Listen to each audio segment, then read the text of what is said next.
السلام عليكم ورحمة الله وبركاته، طلاب الصف الثالث الإعدادي. معكم مستر محمود مدرس مادة الرياضيات. النهاردة إن شاء الله هنشرح مع بعض الدرس الأول. كنا عملنا حصة تجريبية كده، مراجعة بسيطة على اللي فات اللي أنت خدته في أولى إعدادي وتانية إعدادي. تمام؟ مهم جدا إنك تشوف الحصة دي، حصة المراجعة، عشان خاطر تعرف تشتغل معانا في الحصة دي. ماشي يا عم؟ صلى على النبي. أول درس معانا اسمه قوى القوة. خلاص كده؟ ركز معايا يا عم. أول قانون معانا قانون القوة. يعني إيه قانون القوة؟ بص، ده مثال أهو. المثال ده إحنا ممكن نحله بكذا طريقة. في أكتر من طريقة ممكن نحل بالمثال ده. أولا ممكن نستعين بحصة المراجعة. إزاي يعني؟ أنا أولا، إحنا على فكرة مش عايزين نواتج، إحنا عايزين نبسط المقدار، يعني عايزين نلغي الاتنين دول، بدل ما يكونوا اتنين نخليهم واحد. بسهولة خالص، أنت عارف إن الاتنين دي أساس، فبتثبت الأساس وبتضرب الأس اللي بره في اللي جوه. 3 في 4 بكام؟ ب12. بس يا عم المثال كده خلص. دي معلومة أصلا مش جديدة عليك، دي معلومة أنت خدتها في تانية إعدادي أو أولى إعدادي. خلاص كده؟ فبنعمل لما يكون عندك الأسين دول فوق بعض، بنضربهم في بعض.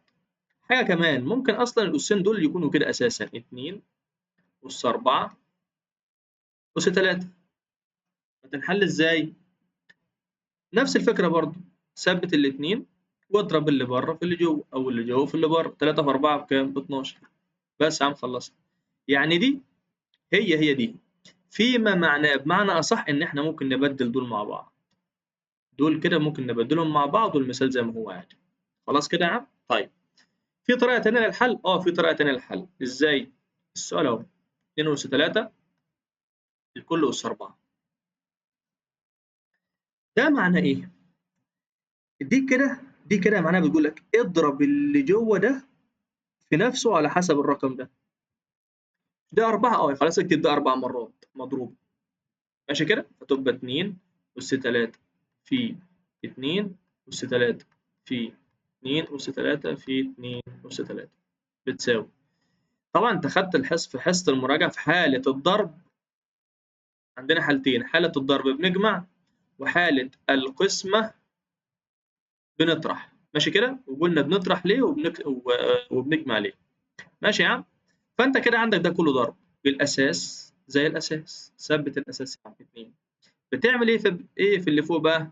بتجمعه. 3 و3 6 و3 9 و3 12. نفس المثال اهو. خلاص كده؟ ده نفس المثال ونفس ونفس الحل. معاك الطريقتين تقدر تحل باللي انت عايزه فيهم. ممكن برضو ندي فكرة كمان، عشان خاطر اللي مش فاهم الحتة دي. ممكن نخلي مثلا 3 أس 2 الكل أس 5. دي لها معنى. المعنى بيقول لك إيه بقى؟ بيقول لك أنت اللي جوه ده، اللي بالأحمر ده، يتضرب في نفسه على حسب دي. يعني نكتبها كم مرة؟ هنكتبها 5 مرات. 3 أس 2 في 3 أس 2 في 3 أس 2 في 3 أس 2 في 3 أس 2. بتعمل إيه بقى أنت بعد كده؟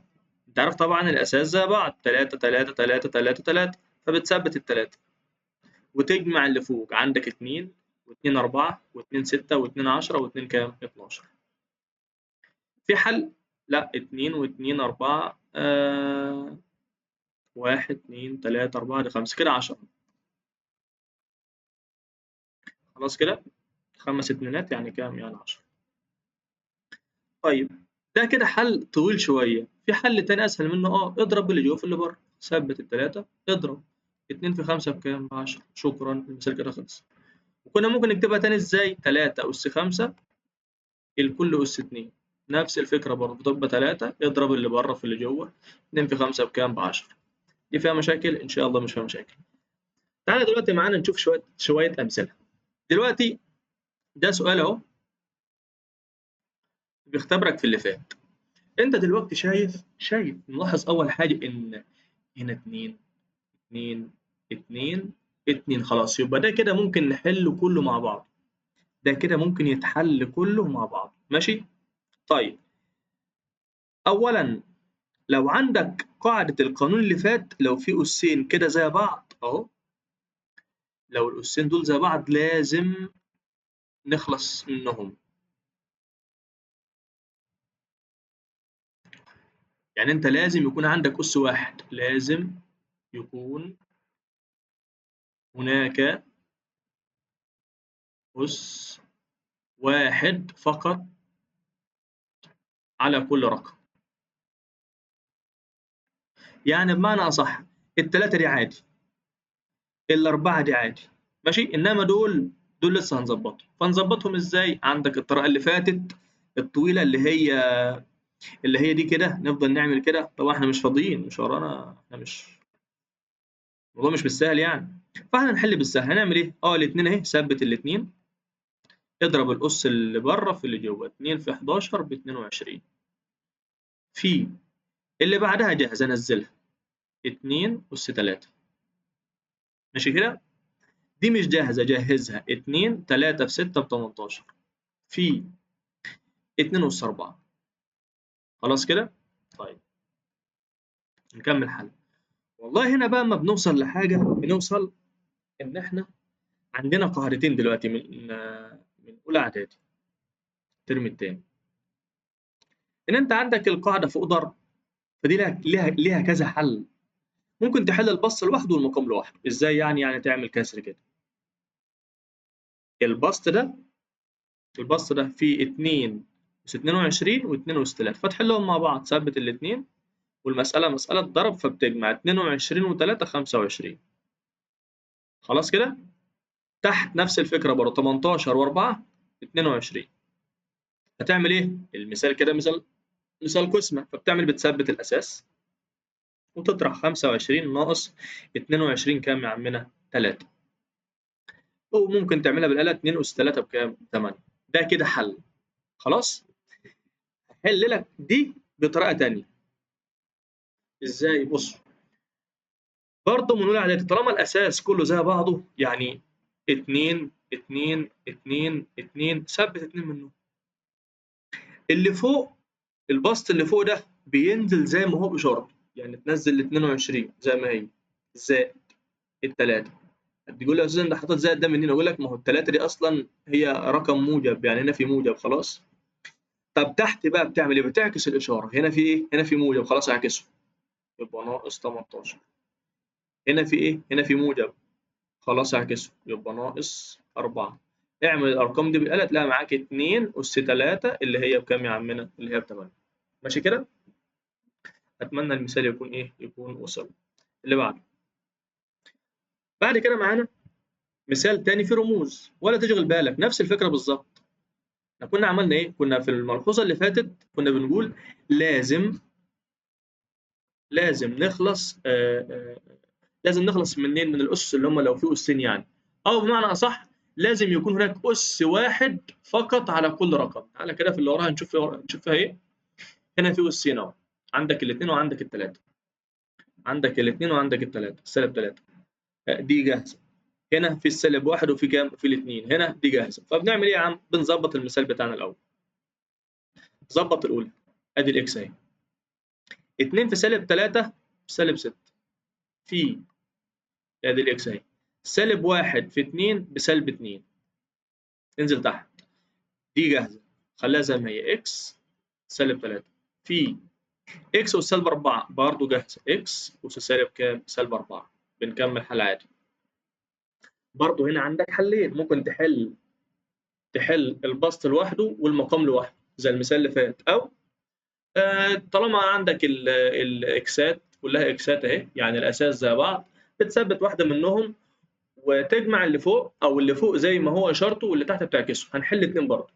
انا يا عم هحل اتنين معاك. هحل البسط الاول، هثبت الاكس، سالب 6 وسالب 2 سالب 8. تقول لي يا استاذ سالب 8 جت من؟ بنجمع الاسس في حاله الضرب، بنجمع. ماشي كده؟ تحت برضه ضرب، سالب 3 وسالب 4 كام يا عم؟ سالب 7. ماشي كده؟ ده اصبح مثال ايه؟ مثال قسم. بنثبت الاساس. تعمل ايه تاني؟ سالب 8، بص ادي السالب 8 اهي، قانون القسمة طرح، وعندك دي كده كام؟ دي سالب 7، حط السالب 7، فأصبحت إكس السالب 8 اهي، سالب في سالب بموجب، ونزل السبعة، اعملها بالآلة. سالب 8 و7 سالب 1. برضه من حصة المراجعة قلنا ما ينفعش الأس يكون سالب، فبنعمل إيه؟ دي أصلها على 1 بنبدلها فتبقى بتساوي 1 على إكس. خلاص كده يا عم الحاج؟ تمام؟ تعالى بقى نحل الحل التاني، حل رقم 2. هنعمل إيه؟ والله إحنا بص هنثبت طالما دي كلها إكسات زي بعض، هنثبت الإكس.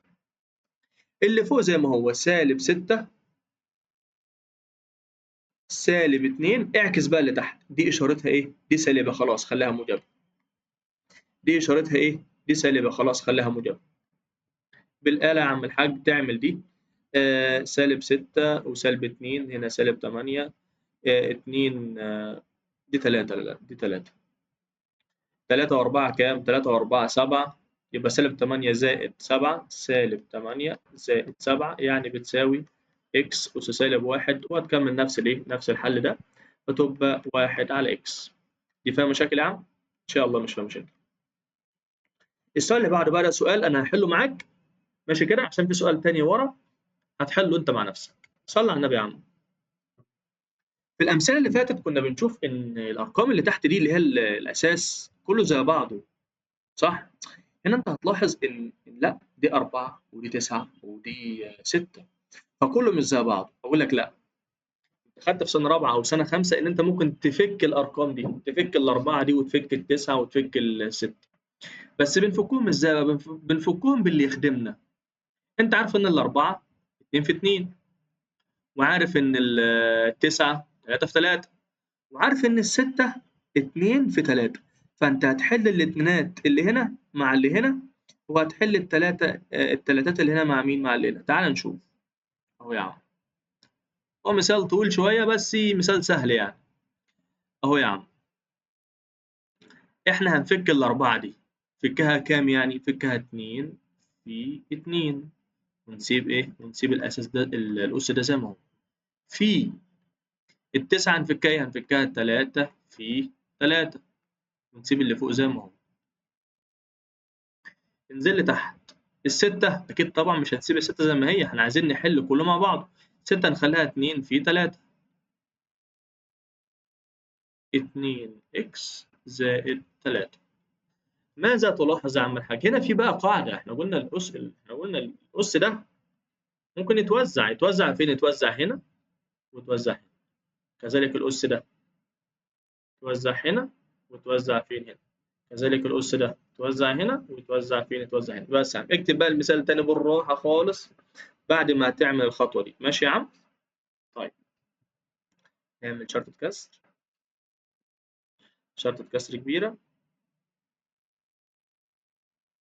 يلا يا عم اكتب يا عم،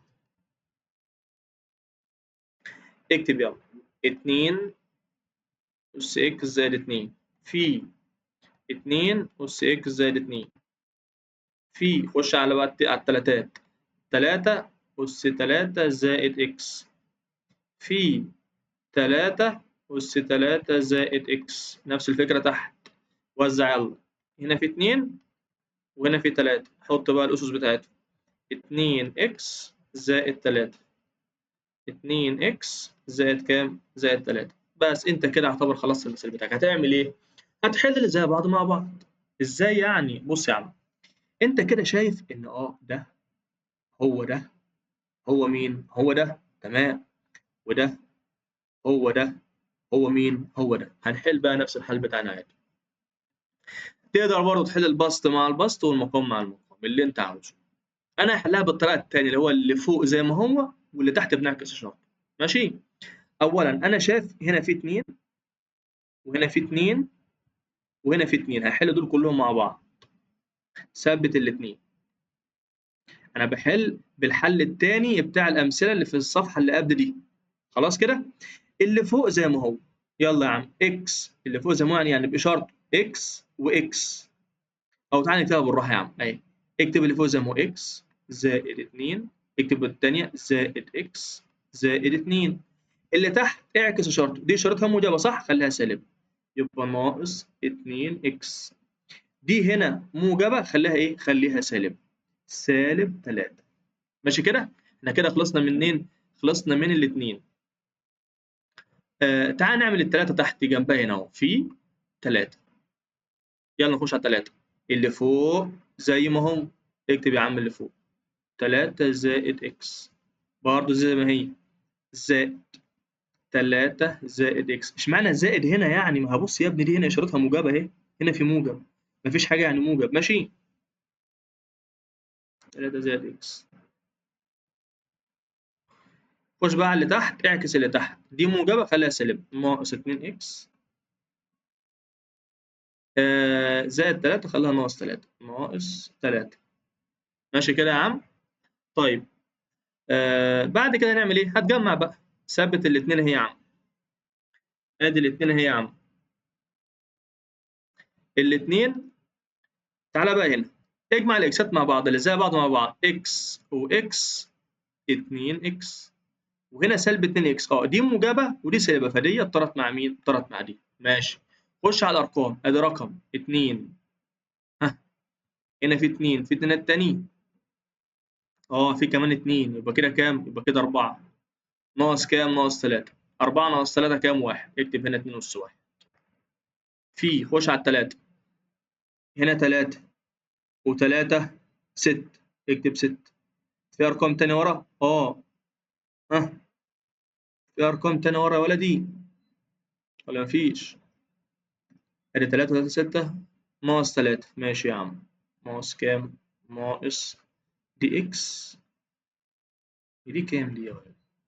أدي 3 زائد إكس، 3 زائد إكس ناقص 2 إكس. ماشي يا عم، تمام. ناقص كام؟ ناقص 3، يبقى ناقص 3. خش على الإكسات، يبقى أنت كده معاك كام بقى؟ معاك 6 ناقص 3، يبقى 3 أس 3. ماشي كده؟ هنشوف الإكسات، إكس وإكس 2 إكس، وهنا سالب 2 إكس، يبقى دي طرت مع مين؟ طرت مع دي. خلاص كده المثال كده إيه؟ المثال كده يعتبر خلص. بس يا عم حل بقى بالقلم. 2 أس 1 ب2، 3 أس 3 ب7 وكام؟ 27. 2 في 27 بكام يا عم الحاج؟ ب54. يبقى كده المثال بتاعك إيه؟ خلص. حله مرة واثنين وثلاثة هتلاقي الدنيا إيه؟ الدنيا سهلة معاك. خلاص كده. يبقى تاني بنثبت الأساس زي ما هو، اللي فوق زي ما هو بنفس إشارته، وبنعكس اللي تحت. اللي فوق زي ما هو، واللي تحت بنعكس إيه؟ بنعكس إشارته. خلاص كده. أنا دول أمثلة خفيفة كده، دي أمثلة خفيفة. ماشي، ده مثال أولى عليه ده أصلا، ولا اختصر لأبسط صورة. ماشي. سم الله، بسم الله الرحمن الرحيم. سم الله، بسم الله الرحمن الرحيم. إحنا هنا يا عم الحاج هنعمل إيه؟ أولاً عندنا مشكلة هنا. أنت عندك هنا الأس ده كبير أهو، أهو. خلاص كده؟ في هنا في أس جوه هنا وفي بره. هنا برضه في جوه وفي بره. ما ينفعش كده، لا، لازم يكون في أس واحد. فهنعمل إيه؟ ده هنضربه فين؟ ننزله هنا وننزله هنا وننزله فين؟ وننزله هنا. فتبقى سالب 2 أس 3 في إكس. ثبت الإكس أهي، هعمل فيه كده بقى عشان مش نتلخبط. في 2 في 3 بكام؟ 6. في واي، الواي دي هنا 1، هنا في كام؟ هنا في 1. ف1 في 3 بكام؟ 1 في 3 ب3. كده خلصنا من الأولى أهي يا عم لوحدها أهي. تعالى على التانية، نفس الفكرة برضه، السالب 1 ده هينضرب مرة هنا ومرة فين ومرة هنا. آدي الإكس أهي يا عم، اضرب يا عم سالب 1 في سالب 1 ب1. الواي أهي يا عم، سالب 1 في 2 بسالب 2. كده المثال هدي شوية. تمام. تعال نكمل حل. هنعمل إيه بقى؟ خلاص المثال كده خلص. بتضرب بقى الرقم في الرقم. مثال أولى إعدادي، بس دي سالب 2 أس 3 اللي هي بسالب 8، يعني دي كده يا ولاد سالب 8. ماشي؟ الرقم في الرقم. سالب 8 في 1 هنا بسالب 8، هي السالب 8 اهي. اكس أس 6، ثبت الاكس. المثال مثال ايه؟ المثال مثال ضرب. خلاص اجمع 6 و1 7. في، حط فيه بقى الواي اهي والواي اهي. ثبت الواو. 3 وسالب 2 يبقى 1. ممكن تكتبه أو تسيبه عادي كده. المثال بتاعك إيه؟ المثال بتاعك خلص. وممكن تشيل الفي دي ملهاش لازمة. هسيب لك ده حلو. هتعمل إيه برضه؟ أنا هركز معاك. التلاتة دي هتنزلها هنا وتنزلها هنا وتنزلها فين هنا. خش على تحت برضه، تنزل تحت هنا وتنزل تحت فين؟ تحت هنا. بعد كده تعمل هتقسم. هتلاقي دي أصبحت 2 أس 3 اللي هي ب8 وهنا في 1. 8 على 1 فهي8. فاهم؟ الA هتلاقي دي مثلًا هتضرب طبعًا الأس الداخلي في الخارجي، ف2 في 3 ب6. فتحل الA دي مع الA مين؟ الA دي. ركّز فيه وحلّه، ولو وقف معاك ابعت لي وكلمني أو علّق وأنا هاحله لك. ماشي يا عم؟ اللي بعده. المثال ده نفس المثال الكبير اللي قُلت لك عليه، برضه نفس الفكرة. هاشرح لك فكرته.